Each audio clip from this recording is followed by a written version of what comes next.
Para ipanalangin ang dalawang kapatid na may cancer. Yan lang daw ang dahilan nung una kaya nabuo ang isang grupo ng mga hiker. Pero ngayon, nagkaroon sila ng iba pang purpose dahil tumutulong na rin sila sa mga komunidad sa inaakyat nilang bundok. Para bigyan ng mukha ang balita, Mobile Journal, Arles de los Santos. Makapag-unwind at makita ang summit. Diyan nagsimula ang hiking journey ni Nini Sacro. Bilang isang babae, validation daw ang maipakita ang kanyang lakas at tapang gaano man ka-challenging ang trail. Pero mas naging makahulugan ang kanyang pag-akyat sa bundok nang dumating ang isang dagok sa kanyang pamilya. It was summer of 2010 na na-diagnose yung sister ko. She was first diagnosed stage 3B with colorectal cancer. After 3 weeks or a month, it was my brother. Ito ang nagtulak sa kanyang buuin ang grupong Climb Against Cancer. So, I gathered mountaineers all over the Philippines in 2010 to pray for cancer patients, not just for my siblings, but for several cancer patients who started emailing me or sending me messages. It was not really asking for financial help or something. It was really dasal lang. Kasi prayer is something na hindi kayang bayaran. At sa paglipas ng panahon, mas lumalim pa ang dahilan ng kanilang pag-hike. Sa 25 bundok kasi na kanilang pinuntahan, napansin nila ang mga komunidad na tila hirap abutan ng suporta. Kaya sila na mismo ang nagdadala ng school supplies na kanilang ipinamimigay sa mga bata. Naglulunsad sila ng feeding programs, namimigay ng tsinelas, nagtuturo ng basic hygiene, at mismong si Nini nagpipintura ng mga classroom sa komunidad na kanilang binibisita.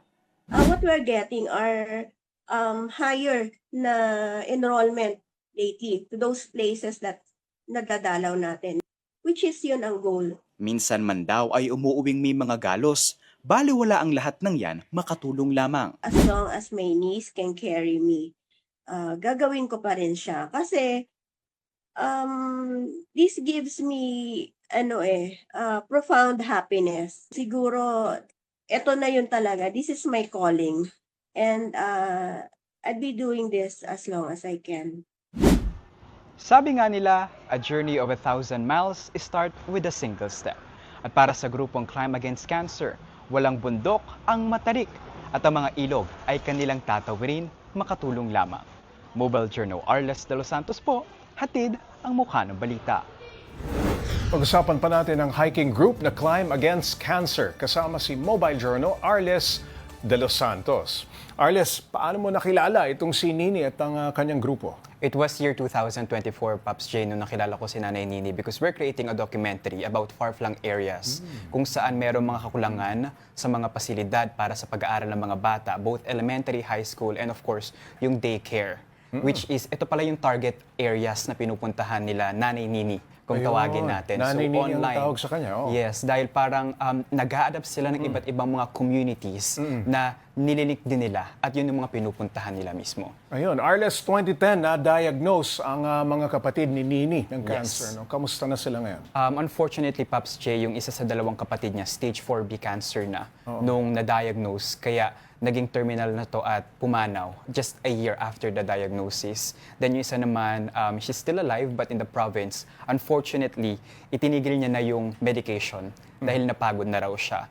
But that's actually yung naging source ng inspiration ng kanilang pag-akyat ng mga bundok dahil hanggang ngayon wala pa ring gamot ang cancer and what they can do is yung advanced treatments and of course yung prayer daw, yung pananampalataya at yung pag-akyat sa mga bundok. Arles, sino ang nagpapondo ng kanilang hike at yung kanilang ginagawang community service? Ang maganda dito, Pops J, no, dito mas nagiging makulay ang journey o yung advocacy ng Climb Against Cancer dahil si Nanay Nini mismo ay isang freelance artist. Kumukuha siya ng mga racket sa pagpapaint ng mga murals. Correct. At yung mga partnership sa ilang maliliit na kliyente at imbis na pera, yung ibigay sa kanya ay pledges ito ng mga school supplies. O kaya naman ay mga food packs mula sa ilang mga may business. At ito yung kanilang dinadala sa mga bundok at bukod pa rito, yung ilang mga kaibigan na malalapit na kanyang hinihiritan na kung pwede magbigay ng kahit kakaunti. At yung mga hikers na kasama nila mismo, Pops J, kahit si Tumutulong Nanay na rin. Nini, yes, imbis daw na alak, sigarilyo o iba pang mga pangbisyo o pangpaingay doon sa